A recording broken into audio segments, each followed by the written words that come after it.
Satu minggu setelah perginya Layton dan kawan-kawan membawa kereta Big Alice, pada malam hari di New Eden terjadi badai yang membuat panik seluruh warga. Jappy berusaha memberikan instruksi dan arahan pada para warga untuk mempertahankan yang mereka punya sebaik mungkin. Di sana, Sykes mendatangi Jappy dengan kabar buruk. Listrik mati di 2 gerbong agrikultur mereka. Hasil panen di 2 gerbong itu pun lenyap. Untungnya katanya Jappy bisa memperbaikinya, tapi Sykes khawatir. Apakah benar mereka bisa bertahan selama 2 minggu yang tersisa tanpa Big Alice dengan cuaca yang ekstrim seperti ini? Kita berharap saja Layton CS segera kembali, jawab Jappy.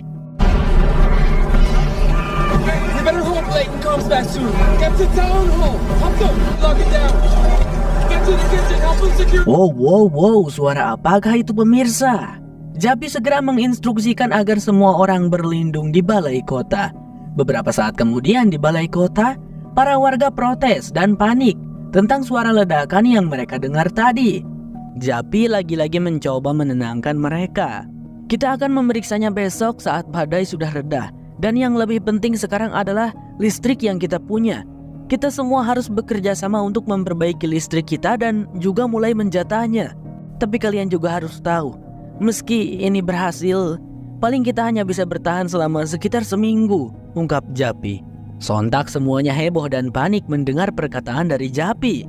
Lantas Pak Rossi meminta mereka semua untuk tetap tenang, karena Pak Rossi yakin Layton dan Ruthie akan segera kembali dengan kereta Big Alice. Mendengar hal itu akhirnya para warga mulai sedikit tenang. Di kereta Big Alice, Layton dan kawan-kawan sedang merundingkan rencana yang akan mereka lakukan. Pertama-tama, mereka harus terhubung dengan Snowpiercer pada tengah malam, mencoba mendekat saat gelap agar tidak terdeteksi. Setelah mereka berhasil masuk ke Snowpiercer, rencana Layton adalah mengambil Lyanna secara diam-diam dan segera kembali. Tetapi Josie sedikit memprotes. Apakah kita tidak akan menyelamatkan teman-teman kita di sana? Tanya wanita itu. Menurut Layton, mereka butuh waktu yang lebih lama untuk menyusun rencana mengalahkan Pak Anton. Sedangkan mereka hanya punya waktu yang sedikit. Ruthie lalu mengusulkan agar mereka sekarang berusaha sampai dulu aja di kereta Snowpiercer. Nanti setelah di sana, mereka bisa mengumpulkan informasi dan kemudian memutuskan rencana selanjutnya. Apakah hanya menyelamatkan Lyanna atau mencoba menyelamatkan semuanya? Selang beberapa saat terlihat Layton berdiam diri di dekat jendela, melihat dan memantau kalau kereta Snowpiercer sudah berada di depan mereka. Dan tak butuh waktu lama sampai Layton bisa melihat kereta tersebut. Dia segera menginstruksikan Alexandra untuk mulai menjalankan mode spy pada kereta Big Alice, yaitu mematikan semua lampu kereta biar mereka tidak kelihatan. Let's go! Shields up! Weapons up!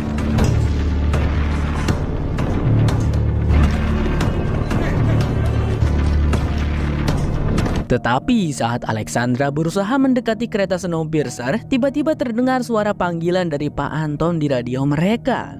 Snowpiercer pada Big Alice, Snowpiercer pada Big Alice. Kami mendeteksi kalau kalian melakukan upaya pendekatan. Tolong beritahu tujuan kalian, atau kami akan menganggap kalian musuh. Ganti, ucap Pak Anton. Layton, Alexandra, dan kawan-kawan kaget dong. Ternyata rencana mereka ketahuan dan gagal. Layton segera menjawab panggilan Pak Anton dan mulai berkomunikasi dengan pria itu. Pak Anton menawarkan agar mereka bertemu dan berbicara secara baik-baik. Pak Anton mengaku kalau mereka ini cinta perdamaian. Jadi alangkah baiknya kalau permasalahan mereka diselesaikan secara baik-baik. Tapi kalau Layton mau cara kekerasan juga boleh. Pak Anton akan meladeni. Jadi Layton mau pilih yang mana? Layton lalu meminta agar Pak Anton menunggu dan memberikan mereka waktu. Padahal Layton dan kawan-kawan akan berusaha memikirkan rencana lain gimana caranya masuk ke kereta Snowpiercer. Oh ya, by the way, Miles yang sudah menguasai banyak ilmu mekanik dari Ben dan Melanie kini ditugaskan oleh Pak Anton untuk menjadi engineer Snowpiercer. Dia yang mengemudikan kereta. Beberapa saat kemudian Layton berbincang dengan Josie tentang bagaimana bisa Pak Anton tahu akan kedatangan mereka, padahal Alex sudah membuat kereta Big Alice datang secara diam-diam. Tentunya itu karena Pak Anton pasti sudah menunggu kehadiran mereka. Memang inilah rencana Pak Anton. Jadi dengan diketahuinya fakta itu, dipastikan Pak Anton juga menyiapkan jebakan untuk mereka. Dan tawaran untuk berdamai itu hanyalah tipu daya Pak Anton. Maka dari itu sebaiknya Layton memiliki rencana lain untuk masuk ke kereta Snowpiercer. Ini seolah mereka sedang bermain catur ya pemirsa, berusaha menyusun strategi dan juga berusaha menebak strategi lawannya satu sama lain. Jadi strategi siapakah yang akan menang?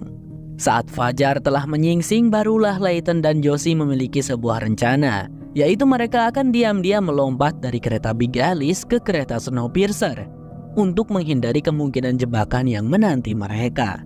Kereta Big Alice tidak perlu tersambung dengan kereta Snowpiercer.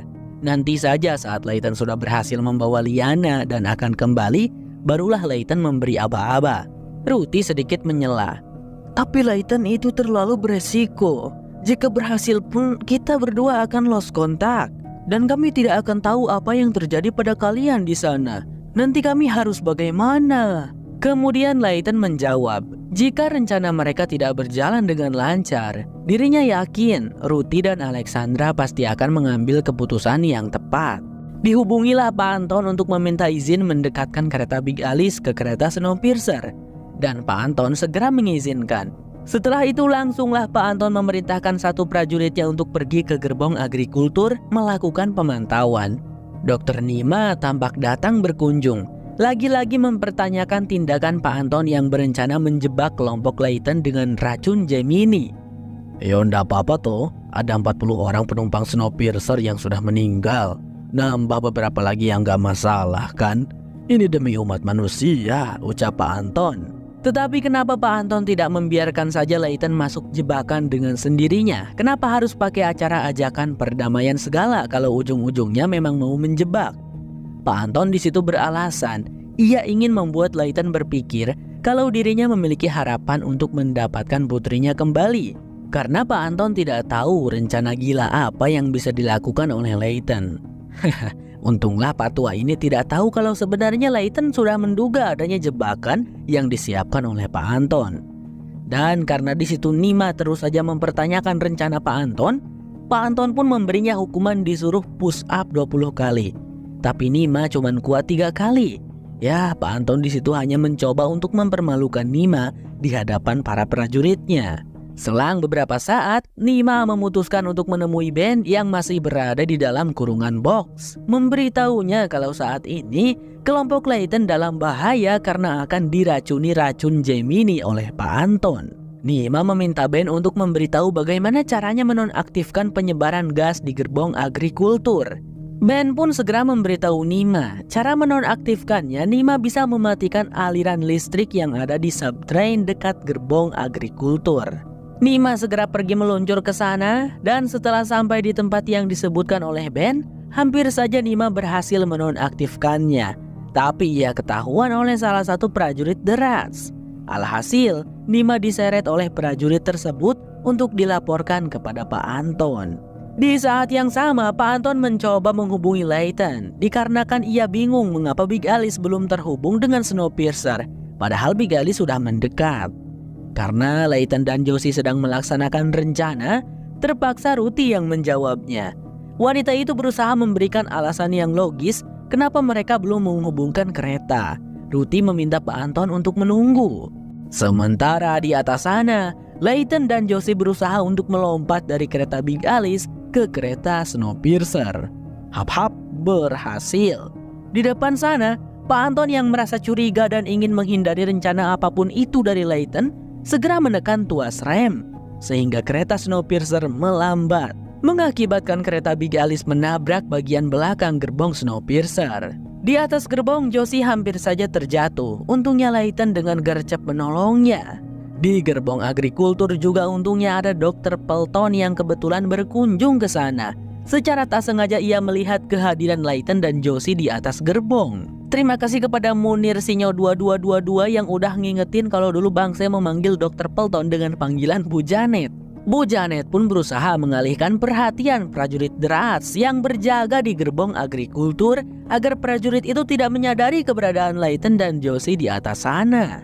Layton dan Josie akhirnya berhasil masuk ke dalam gerbong kereta Snowpiercer tanpa diketahui. Layton terlebih dahulu memberitahu Alexandra dan Ruthie kalau mereka sudah berhasil. Dan setelah Layton bersama Josie melepaskan baju pelindung, mereka tidak akan bisa berkomunikasi lagi. Semoga berjalan lancar, Layton, Josie, semangat, ucap Alexandra. Dr. Nima sedang digiring oleh prajurit Drats yang menciduknya. Tapi di tengah jalan, Nima menawarkan kepada prajurit itu ingin memeriksa kondisinya. Si prajurit untungnya menurut, karena ternyata diketahui setiap saat semua prajurit Drats merasakan siksaan. Tubuh mereka rusak akibat paparan bahan kimia Gemini.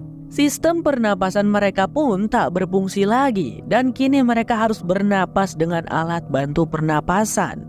Asumsi saya guys, para prajurit Drats tidak bisa menghirup oksigen sama seperti manusia biasa. Jadi mereka supaya bisa bernapas membutuhkan asap hitam yang sebelumnya pernah kita lihat. Lah kalau begitu artinya prajurit mati yang pernah Pak Anton kasih lihat kepada Ben adalah prajuritnya yang sudah tidak bisa bertahan lagi. Bukan prajurit yang dikirim untuk memperbaiki sistem panel. Atau jangan-jangan itu adalah prajurit yang dibunuh oleh Ben dan Melanie. Film Snowpiercer ini memang membuat kita harus selalu menebak-nebak karena informasinya gak langsung dikasih secara gamblang. Dan penjelasan Bang Sam ini bisa saja nantinya menjadi benar ataupun salah ya guys. Nanti pasti akan Bang Sam informasikan kalau mendapat informasi baru. Kembali ke cerita, pada momen itu Nima memberikan sebuah suplemen yang dipasangkan di alat bantu pernapasan si prajurit. Katanya suplemen itu bisa membantu meredakan rasa sakit yang dirasakan oleh si prajurit. Di depan sana saat Pak Anton masih diam menunggu, muncul pesan notifikasi di komputer yang memberitahukan pintu kedap dingin yang terbuka. Pak Anton menanyakannya kepada Miles, tapi Miles bilang itu semacam error dan sering terjadi, bukan masalah besar. Pak Anton lantas kembali menghubungi Big Alice dan menanyakan tentang Layton lagi. Ruthie pun harus mencari-cari alasan mengatakan kalau Layton sedang berusaha memperbaiki kerusakan pada kopling kereta Big Alice. Pak Anton seketika menghubungi seluruh anak buahnya memberitahukan bahwa Layton pasti sudah berada di Snowpiercer. Pak Anton memerintahkan seluruh anak buahnya untuk berjaga lebih ketat dan juga melakukan upaya pencarian Layton di seluruh gerbong kereta. Selain itu, si Pak Tua juga menyuruh prajuritnya yang ada di situ untuk mengantarkan Miles pulang ke tempatnya. Karena sekarang ia membutuhkan Ben untuk menjadi engineer Snowpiercer. Di saat yang sama, Layton dan Josie sudah berkamuflase dengan berpakaian seperti penduduk Snowpiercer. Tapi tak berlangsung lama, mereka segera ketahuan oleh Bu Janet. Ya, Bu Janet baik yang kita kenal. Di situ Bu Janet baru tahu kalau Liana, putrinya Layton, diculik oleh Pak Anton. Jika benar begitu, maka kemungkinannya Liana berada di gerbong kelas 1, di mana di sanalah para anak-anak ditempatkan. Itu katanya untuk menghindari pemberontakan dari para warga Snowpiercer yang disuruh kerja paksa. Tetapi beberapa saat kemudian terjadilah kericuhan di gerbong pasar antara para antek-anteknya Pak Anton dengan para warga Snowpiercer. Karena tahu kedatangan Layton, mereka mencoba melakukan perlawanan untuk membantu Layton dan Josie meloloskan diri dari gerbong pasar. Bu Janet berhasil membawa Josie pergi, sementara Layton ia dibawa oleh Tristan untuk menuju subtrain. Jadi mulai dari sana keduanya berpencar. There's no getting past the guards now. Listen, look, I appreciate the assist, but why are we going?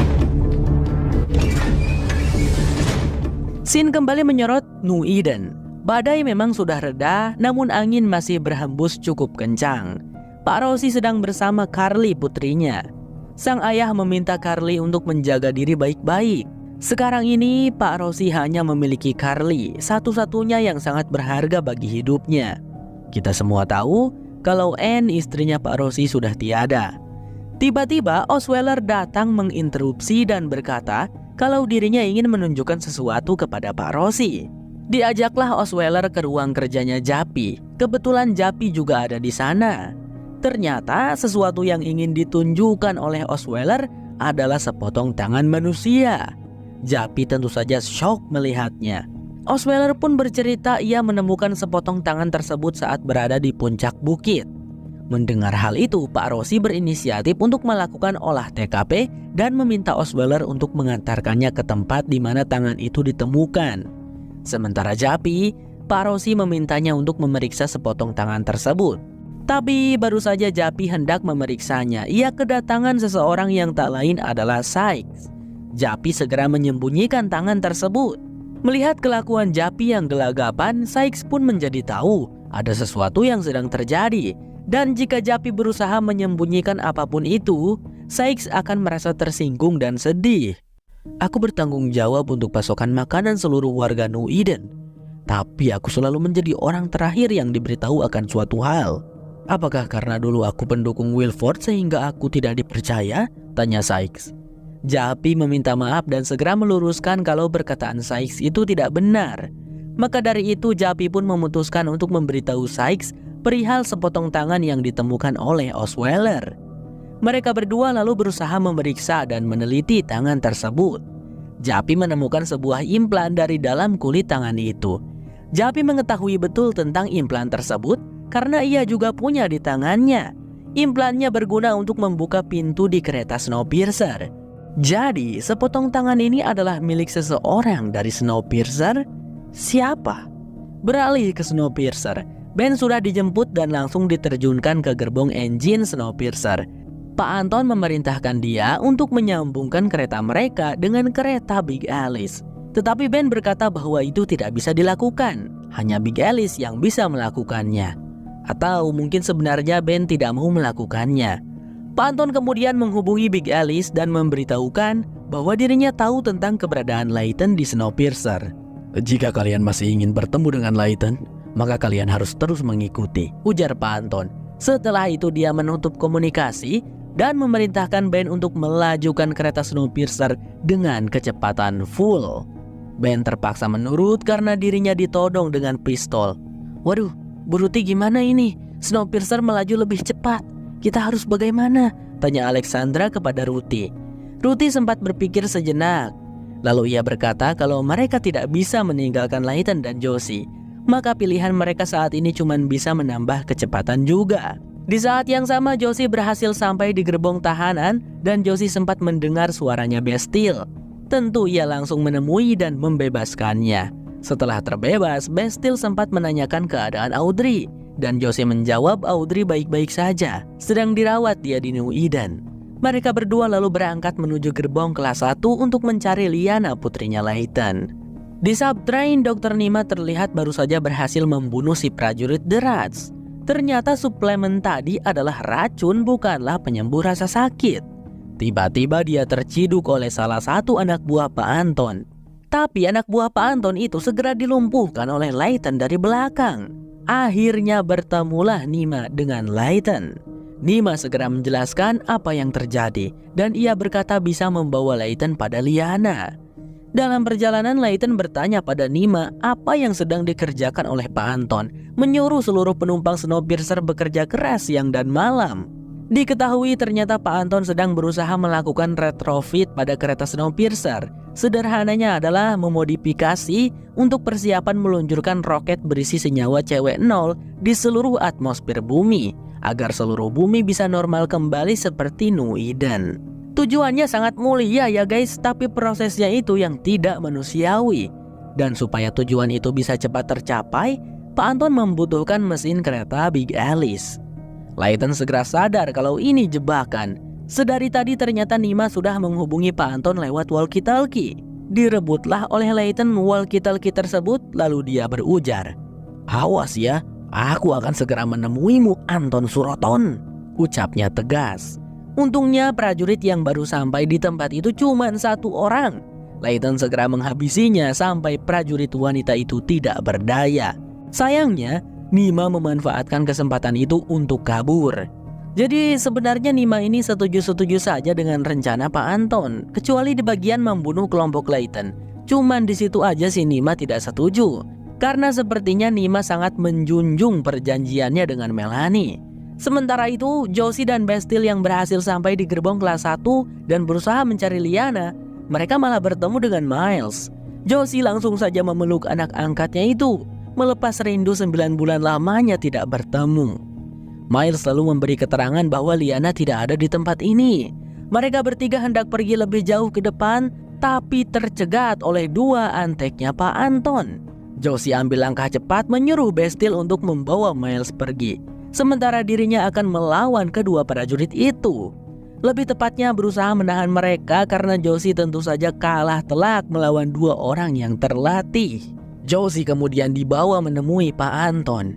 Pak Anton pun memberitahu bahwa di sini tidak ada Liana, tapi Pak Anton bisa membawa Josie kepada Liana.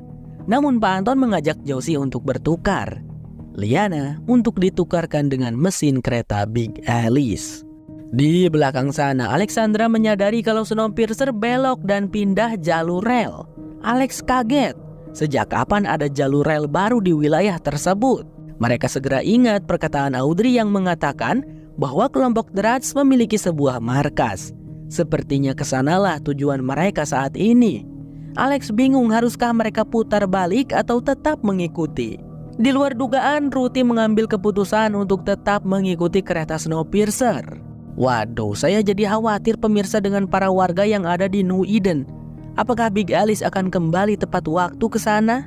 Di bagian akhir diperlihatkan Pak Rossi dan Osweiler yang sudah sampai di puncak bukit, di mana Osweiler menemukan sepotong tangan. Tapi di sana, tiba-tiba Osweiler seperti mendengar suara-suara lagi. Ternyata setelah Bang Sam telak-telak guys, suaranya itu terdengar seperti suara orang di radio komunikasi. Coba kalian dengar. Where are you? Where are you? Can you hear me?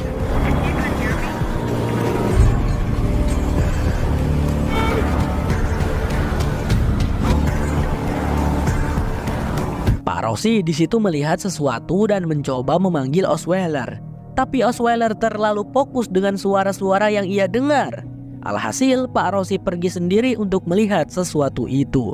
Yang pada akhirnya Osweiler baru menyadari kalau dirinya sudah terpisah dengan Pak Rossi.